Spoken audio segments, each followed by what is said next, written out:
Finally Marvel is back. Comic con के event में Marvel studio ने अपने फ्यूचर को लेकर इतनी बड़ी बड़ी अनाउंसमेंट कर दी है कि अब एमसीयू का फ्यूचर पहले से कहीं ज्यादा एक्साइटिंग लग रहा है। Ryan Gosling as a Ghost Rider officially confirm हो चुका है। एवेंजर डूम्सडे की एक्सक्लूसिव ट्रेलर फुटेज दिखाई गई है और ब्लैक पैंथर 3 भी अनाउंस हो गई है। एवेंजर एंड गेम के एनकोर भी ऑफिशियली रिवील कर दिए गए हैं। तो चलिए एक एक करके कॉमिक कॉन 2026 की बड़ी बड़ी अनाउंसमेंट को देखते हैं। मार्वल ऑफिशियली एंड गेम को दोबारा थिएटर में ला रहा है, लेकिन इस बार ये मूवी सिर्फ रिलीज नहीं होगी, बल्कि इस मूवी में 7 से 9 मिनट के एडिशनल फुटेज को ऐड किया गया है और साथ ही इसमें एक नया एंड टैग भी ऐड होगा जो डायरेक्टली एवेंजर डूम्सडे को सेटअप करेगा। ट्रेलर में हमें Steve Roger infinity stone return करते हुए दिखते हैं और हमें टोनी स्टार्क के द्वारा एक लाइन सुनने को मिलती है, you mess with time it times to mess back. और सच बोलो तो ये लाइन सिर्फ डायलॉग नहीं लग, कहीं ना कहीं मार्वल हमें हिंट दे रहा है कि स्टीव के चुम्मा चाटे का इम्पैक्ट अब फ्यूचर मल्टीवर्स सागा में देखने को मिल सकता है। लेकिन अब बात करते हैं उस अनाउंसमेंट की जिसने पूरे होल एच को खड़े होने पर मजबूर कर दिया। Ryan Gosling is obviously Ghost Rider. जी हाँ, काफी सालों से फैंस रियन गोसलिंग को गोस्ट राइडर के रोल में देखना चाहते थे। फाइनली मार्वल्स ने फैंस की सुन ही ली। यह फिल्म 2028 में रिलीज होगी और इसे डायरेक्ट करेंगे सैम लेवी, जिन्होंने डेडपूल एंड वुल्वरीन जैसी ब्लॉकबस्टर मूवीज को डिलीवर की थी। और इस पिक्चर में एक्टर और डायरेक्टर दोनों को देखकर लग रहा है कि मार्वल इस प्रोजेक्ट को बिल्कुल भी लाइटली नहीं ले रहा। अगर स्क्रिप्ट भी स्ट्रॉन्ग हुई तो गोस्ट राइडर इजिली एमसीयू के सबसे बड़े सोलो फिल्म में से एक बन सकती है। इसके बाद मार्वल ने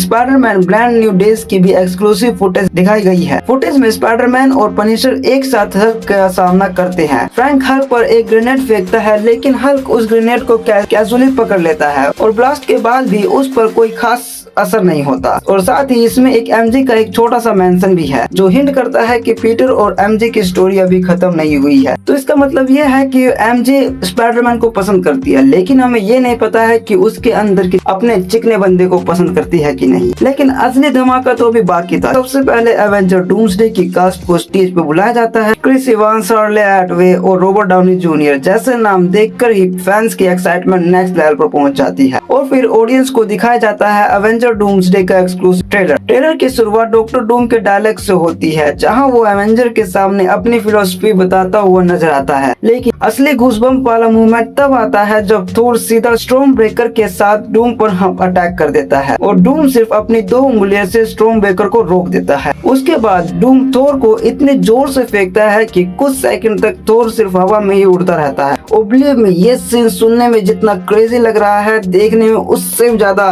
ब्रूटल था। लेकिन बाद में ट्रेलर में रीड रिचर्ड एक डिस्ट्रॉय बैटलफील्ड को देखकर चीखता है, did you do this Victor. ये लाइन क्लियरली हिंट करती है कि डूम्स ने कुछ ऐसा कर दिया है जिसका इम्पैक्ट सिर्फ एवेंजर पे नहीं बल्कि एक्स-मैन की दुनिया पर भी पड़ने वाला है। और सबसे इंटरेस्टिंग बात, मार्वल ने इस ट्रेलर में भी डॉक्टर डूम का फुल फेस रिवील नहीं किया है, यानी मार्वल अभी भी सरप्राइज को थिएटर के लिए बचाकर रखना चाहता है। अगर ट्रेलर का सिर्फ ये छोटा सा हिस्सा इतना इंसेन है तो इमेजिन करो मूवी कितनी क्रेजी होने वाली है। फिर ट्रेलर के बाद केविन फाइगी कहते हैं कि एक अनाउंसमेंट और बाकी है और फिर ऑफिशियली अनाउंस होती है ब्लैक पैंथर 3। फिल्म फिलहाल 15 दिसंबर 2028 के लिए शेड्यूल है और इस बार स्टोरी टिचाला जूनियर पर फोकस करेगी, यानी वकांडा की लेगेसी अब ऑफिशियली नेक्स्ट जनरेशन के हाथों में जाने वाली है। यह अनाउंसमेंट शायद गोस्ट राइडर जैसे जितनी शॉकिंग नहीं थी, लेकिन एमसीयू के फ्यूचर के लिए काफी इम्पोर्टेंट जरूर थी। ओवरऑल देखा जाए तो मार्वल ने इस बार क्वांटिटी नहीं क्वालिटी पर फोकस किया है। Ghost Rider, Avenger Doomsday, Black Panther 3 और end game encore,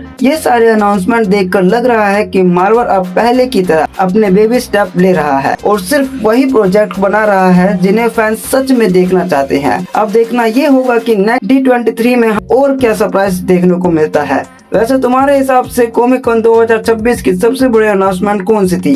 rayon Gosling as a Ghost Rider, Avenger Doomsday या ब्लैक पैंथर 3? कमेंट करके जरूर बताना। अगर वीडियो पसंद आई हो तो लाइक करना और चैनल प्लॉट पॉइंट को सब्सक्राइब करना। और जब तक के लिए देखते रहिए प्लॉट पॉइंट। मिलते हैं नेक्स्ट वीडियो में। जय हिंद।